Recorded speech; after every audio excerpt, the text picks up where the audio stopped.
Very satisfied and very convincing. Kasi yung mga diagnosis is very realistic.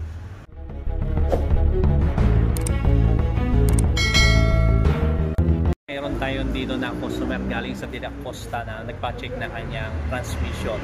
Na-road test natin na kanyang sakyan dahil meron pong kaldag, at the same time sinasabi niya meron delay ang kanyang automatic transmission. Ito yung ni-road test na namin, wala naman kaming nakitang delay sa kanyang automatic transmission, pero meron siyang kaldag. So chinik natin yung kanyang makina at nakitaan nga natin ang problema ng kanyang transmission ay lahat ng support ay sira. So ito chinecheck pa namin at binibigyan natin ng advice ang ating pong customer galing sa Dela Costa patungkol sa automatic transmission. Tuwan-tuwa naman siya dahil nga po na sa patuloy natin pag-check nakikita niya, at dahil nga kanyang makina ito ay sabi niya binabili niya ito almost 1 year na at conversion transmission. So pina-check sa atin at ito na nga po yung mga bagay na nakita natin sa kanya pong transmission, sa kanya pong makina.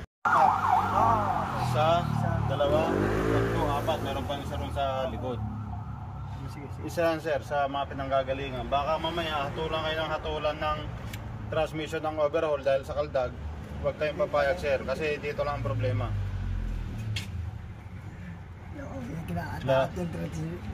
Lalo na sir sa Banawi. Ay, nagpunta ako minsan doon. Ako, hindi na ako bumalik. Titirahin kayo ron sa Banawi.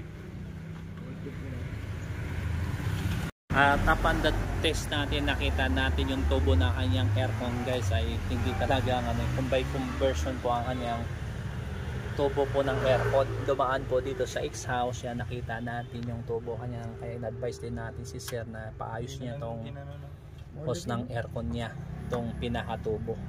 So advice, yun nga, marami tayong inano po sa ating pong customer. Guys, para sa inyong kaalaman po, dito po tayo sa Starmatic po sa San Jose, sa Pampalay, San Jose del Monte. At yan po yung ating pong shop dito. Pwede nyo po akong kontakin, si Mr. Franz Mecanico, si Sir John, dito po sa Starmatic. At ngayon po sinusulatan natin yung quotation kung anong dapat gawin sa kanyang automatic transmission. So yan po yung may-ari at nabingan namin at ina-advisean natin dahil sa kanila pong sasakyan. At maya makikita natin yung may-ari po at talagang gusto niya papinturahan pa yung sasakyan niya.